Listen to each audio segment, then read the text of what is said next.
ভাইরে, এখন social media খুললেই একটি নাম শোনা যায়, তহিদ আফ্রিদি ধরা খাইছে পুলিশের হাতে। এখন অনেকেই প্রশ্ন করতে পারেন, কেন ধরা খাইল পুলিশের হাতে?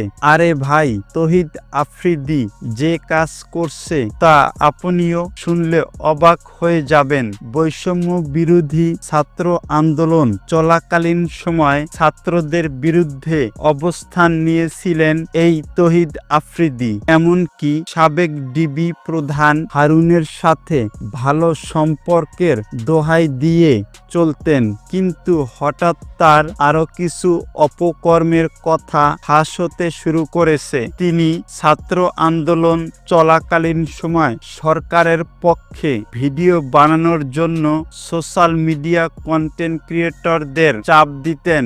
আফ্রিদির হাতে অনেক কন্টেন্ট ক্রিয়েটর অত্যাচারের শিকার হয়েছেন। এর মধ্যে একজন কন্টেন্ট ক্রিয়েটর হলেন স্বপন আহমেদ, এবং ফেসবুক লাইভে এসেও কেঁদেছিলেন তিনি। আফ্রিদির অত্যাচার থেকেও রক্ষা পায়নি কন্টেন্ট ক্রিয়েটর সায়েম।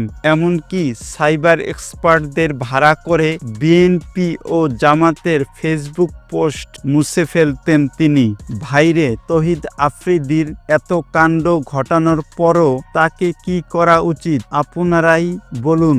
আমার মতে পিছন দিয়ে গরম ডিম ভরে উগান্ডা স্টাইলে রিমাইন্ড দেওয়া উচিত, যেন কখনো এইসব কাজ করার সাহস না পায়।